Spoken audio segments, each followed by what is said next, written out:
क्यों सर? कोई मंदिर मस्जिद का लड़ाई नहीं, कोई हिंदू मुसलमान की विभाजन नहीं। लेकिन हुआ क्या था? मालदा जिला की पांडुआ में जीतू संथाल ने अपने जीवन की कुर्बानी दे दिया था ब्रिटिश गोलियों को सामने। उसका लक्ष्य यही था, आदिनाथ मंदिर को उन्होंने पुनरुद्धार करने के लिए लड़ाई लड़ा था, ये सन्यासी दल लेकर के। और आज क्या हो रहा है, ये हिस्टोरिकली डॉक्यूमेंटेड है।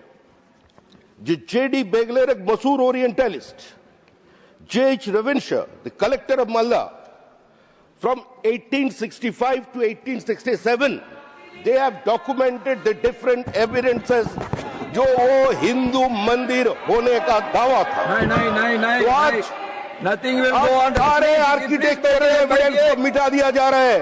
मैडम प्लीज, सबे बारात के दिन, सबे बारात के दिन कोई आदिनाथ टेम्पल का सामने आज पत्थर फेंका जा रहा है गणेश जी का मूर्ति का ऊपर।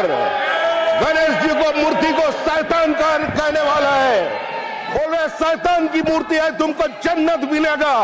कितना दिन चल सकते हैं? हम इतिहास को मिटा नहीं सकते, हम हमारे धरोहर को छोड़ नहीं सकते, हम हमारा संस्कृति बिरादर से मिटा नहीं सकते। लेकिन ये चल रहा है पश्चिम बंगाल पे। अभी बाबरी मस्जिद का नींव डालने वाला है उधर, और को आदिनाथ मस्जिद नहीं है, वो आदिनाथ की मंदिर है। इसका हिस्टोरिकल एविडेंस है, ये ऐसा ही का डॉक्यूमेंट है और उसको करने देना चाहिए।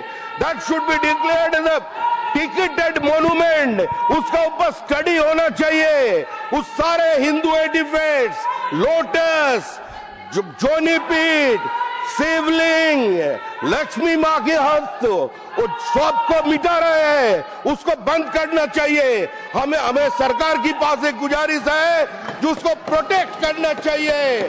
काटरा मस्जिद भी वही है, आदिनाथ टेम्पल भी वही है, ज्ञान पापी भी वही है। पूरा हिंदुस्तान की नजर मिटा घुमा रहे ये लोग। जो लोग आज प्रोटेस्ट कर रहे हैं, पश्चिम बंगाल में बाबरी मस्जिद का बनाने का घोषणा किया एसी का पार्टी का विधायक, और हम लोग हिंदुस्तान में होने नहीं देंगे।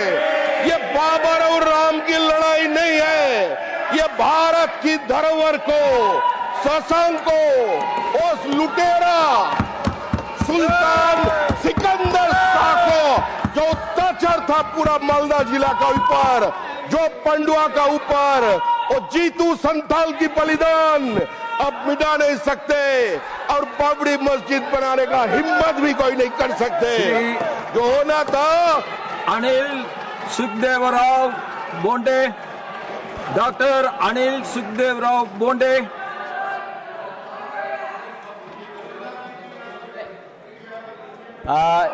सर धन्यवाद सभापति महोदय। इंडियन मेडिकल पार्लियामेंट्री फोरम ने एक स्ट्रोक कॉन्फ्रेंस दिल्ली में ली थी, उसमें सभी न्यूरो फिजिशियन को बुलाया था। अब उन्होंने कुछ सजेशंस जो दिए मैं रखना चाहता हूँ।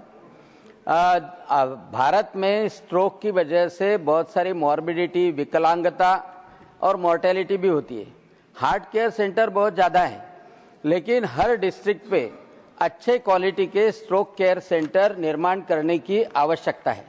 माननीय प्रधानमंत्री नरेंद्र जी मोदी, इनके द्वारा आयुष्मान भारत और आयुष्मान योजना में सभी वृद्ध लोगों को फ्री हेल्थ सुविधा मिलती है, लेकिन एक स्ट्रोक के लिए प्रिवेंशन के लिए भी काम NCDS के माध्यम से होता है, non communicable health diseases, blood pressure पे कंट्रोल, डायबिटीज पे कंट्रोल, और कुछ हैबिट्स, स्मोकिंग, टोबैको कंजम्पशन, वो कंट्रोल में किए तो स्ट्रोक प्रिवेंशन हो सकता है। लेकिन स्ट्रोक में जो ब्लॉकेज के कारण होता है, थ्रोम्बोटिक स्ट्रोक, उसको इमीडिएटली अच्छे से सुविधा मिली, उसका ट्रांसपोर्टेशन, पेशेंट का transportation within our 6 hours हुआ, तो वो क्लॉट डिजोल्व करने का थ्रोम्बोलिसिस और थ्रोम्बोक्टोमी, ये सभी जगह पे अच्छे से हो सकता है, और उसके वजह से विकलांगता रोकी जा सकती है। सर, इस स्ट्रोक के वजह से, विकलांगता के वजह से सोशली और इकोनॉमिकली वो फैमिली डिस्टर्ब हो जाती है, और उसके वजह से ये स्ट्रोक रेडी हॉस्पिटल बढ़ाना और डिस्ट्रिक्ट लेवल पे डेडिकेटेड स्ट्रोक यूनिट्स करना बहुत जरूरी है। उसमें पब्लिक प्राइवेट पार्टनरशिप, टेलीमेडिसिन का इनिशिएटिव भी ले सकते हैं और जितने जल्दी से जल्दी पेशेंट को वहां तक पहुंचा सके तो उसको सुविधा अच्छी तरह से मिल सकती है। उसके बारे में जन जागरण करना वो भी बहुत ही महत्वपूर्ण है। न्यूरो फिजिशियन जो है, न्यूरोलॉजिस्ट जो है वो डिस्ट्रिक्ट लेवल पे, तालुका लेवल पे अवेलेबल नहीं होते, लेकिन टेलीमेडिसिन के माध्यम से उनकी सलाह अच्छी तरह से ले सकती है। तो स्ट्रोक का रेट जो भारत में ज्यादा है और उसके वजह से विकलांगता भी बढ़ती है और ओल्ड एज में सभी डिपेंडेंसी बढ़ती है, वह कंट्रोल करने के लिए अच्छे स्ट्रोक केयर सेंटर बनाए जाए, यह मैं रखता हूं। धन्यवाद सभापति महोदय। आपको धन्यवाद कि हम लोग का फोटो आया। श्री रविचंद्र वाडी Raju. I want to bring to the notice of this House two urgent issues that are affecting the daily lives of people in Hyderabad and Telangana. Sir, my BRS party leader KCRG has done tremendous work in turning Hyderabad into a truly global city. Sir, the first issue is metro rail and urban transport delays. The Hyderabad Metro Phase 2 project is still not approved by the central government. Without this project, the airport corridor, IT corridor and fast-growing suburbs cannot be connected properly. Also, MMTS Phase 2 has been pending for many years and is still incomplete.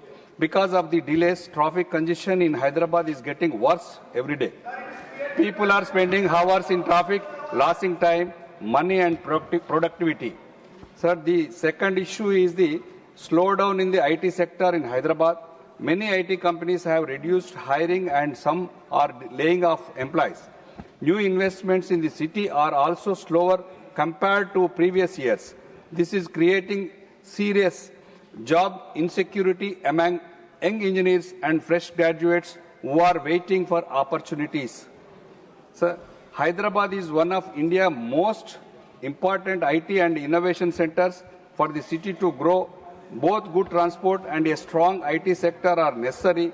Therefore, sir, I request the Union government to approve Hyderabad Metro Phase 2 immediately and fast track and complete MMTS Phase 2, sir, and announce support for the IT sector and encourage new investments and job creation, sir. Sir, these issues affect lakhs of people and need urgent attention, sir. This is Hyderabad city developed by KTR IT minister also, in 10 years, very developed under the truly global city, sir. Thank you, sir. This is a lack of people, development, urgent need and attention, sir. Thank you. Shri Mahendra पट जी। माननीय सभापति महोदय, मैं आपका आभारी हूं कि आपने एक महत्वपूर्ण विषय पर बात रखने का अवसर मुझे प्रदान किया। उत्तराखंड में वन्य जीवों द्वारा अत्यधिक मानव क्षति के संदर्भ में मेरा विषय है। माननीय सभापति महोदय, मैं आपके माध्यम से सरकार का ध्यान उत्तराखंड में वन्य जीवों, विशेषकर गुलदार, बाघ, भालू के अत्यधिक हमलों से हो रही मानव क्षति की ओर आकर्षित करना चाहता हूं। महोदय, इस वर्ष उत्तराखंड में वन्य जीवों के हमले लगातार बढ़ते जा रहे हैं। अभी तक प्राप्त आंकड़ों के अनुसार इस वर्ष वन्य जीवों में विशेषकर गुलदार, बाघ तथा भालू के हमलों से 24 लोगों की मौत हो चुकी है। कल ही पौड़ी के नागदेव रेंज के गजान गांव में एक व्यक्ति को गुलदार ने मार दिया। नौखड़ा ब्लॉक के सिरीकोट गांव में 12 सितंबर को 4 साल की मासूम रिया को गुलदार ने घर से उठाकर मारा। पौड़ी के ही पोखड़ा ब्लॉक में 13 नवंबर को 62 वर्षीय रानी देवी को गुलदार ने मारा। खिरसू ब्लॉक में 20 नवंबर को कोटी गांव की गिन्नी देवी को गुलदार ने मारा। उत्तरकाशी के ओंगी गांव में 27 अक्टूबर भालू के हमले से विनीता राणा की मृत्यु हुई। भटवारी ब्लॉक के हिनी गांव में अंबिका देवी 7 नवंबर को भालू के द्वारा उसको मारा गया। चमोली के नंदानगर की 60 वर्षीय बसंत देवी को भालू ने हमले से मारा है। महोदय, 150 से ज्यादा लोग इनके हमले से गंभीर घायल हुए हैं। उत्तराखंड राज्य के निर्माण से लेकर आज तक इन हमलों की संख्या 1264 से अधिक हो चुकी है, जिनमें मृत्यु हुई है तथा 6500